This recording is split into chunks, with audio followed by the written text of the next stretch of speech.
그래서 여기는 경매를 통한 매입하는 방법이 쭉 나와 있습니다.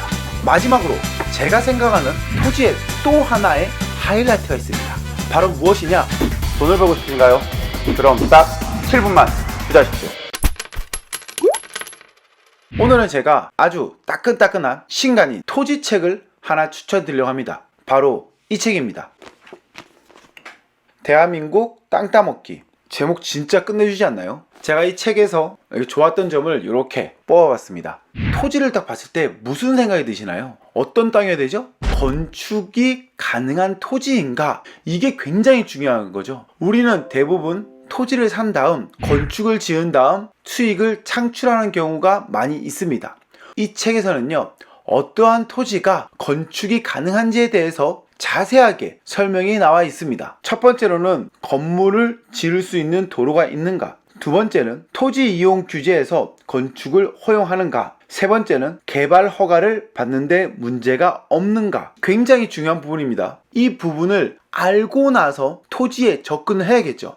다음은 건축 허가를 받기 위한 도로의 4가지 요건입니다. 첫 번째는 도로의 폭이 4m 이상이어야 한다. 두 번째는 보행과 자동차 통행이 가능해야 된다. 세 번째는 지목이 도로이고 국가 소유해야 한다. 네 번째는 지적도와 현황상 모두 도로가 있어야 한다. 이렇게 요건을 갖춰야지만이 건축 허가를 받을 수 있다고 합니다. 그런데 우리는 한 번씩 지적도를 보곤 합니다. 하지만 그 도로가 2m인지 3m인지 6m인지 모를 때가 있죠. 그럴 때 저는 이런 방법을 씁니다. 보이시나요? 이렇게 딱 지적도에다가 축척을 맞춘 뒤 자를 대고 몇 cm인지 재본다. 그러면 여기에 있는 토지가 몇 미터인지 알 수 있다고 합니다. 자로 잰 도로폭의 길이 나누기 축척은 실제 도로폭, 이렇게 나온다고 하네요. 자, 다음은 외관상 비슷한 토지라도 가격 차이가 나는 이유는 규제 때문이다 나와 있더라고요. 아파트 같은 경우에는요, 이렇게 봅니다. A라는 아파트가 1억이야. 그런데 이번에 신규 분양한 아파트는 3억이야. 그렇게 해서 분양이 딱 완성된다. 그러면은 3억 5천, 4억이 되겠죠. 이 1억짜리 아파트의 시세도 당연히 B라는 아파트의 조금은 따라가게 되어 있습니다. 아파트를 보면은 같은 동에 있는 같은 평형대에 있죠. 그 호수의 가격은 그렇게 많은 차이가 나지 않습니다. 상가도 비슷해요. 같은 건물에 있는 상가라 하면은 같은 면에 있다 그러면은 크게 차이 나지가 않아요. 그런데 토지는 다르다고 합니다. 매입이 가능한 토지가 있고요, 거래가 된 토지가 있습니다. 그러면 당연히 지금 나와 있는 토지의 가격도 그 전에 거래되었던 가격이랑 크게 차이가 나지 않겠지라고 생각할 수 있거든요. 왜? 저는 그렇게 많이 생각하니까요. 하지만 토지는 완전히 다르더라고요. 그 안에 있는 규제가 다르기 때문에 가격은 천차만별이라고 합니다. 꼭 알고 계셔야겠죠?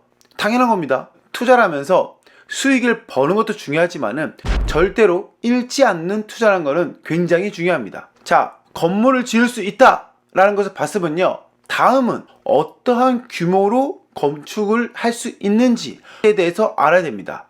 건물을 짓기 위해서는 건폐율과 용적률이라는 게 있습니다. 건폐율은 바닥 면적을 얘기하는 것이고요, 용적률은 얼마만큼 높게 지을 수 있냐에 따라서 다릅니다. 그런데 여러분들 그거 아시나요?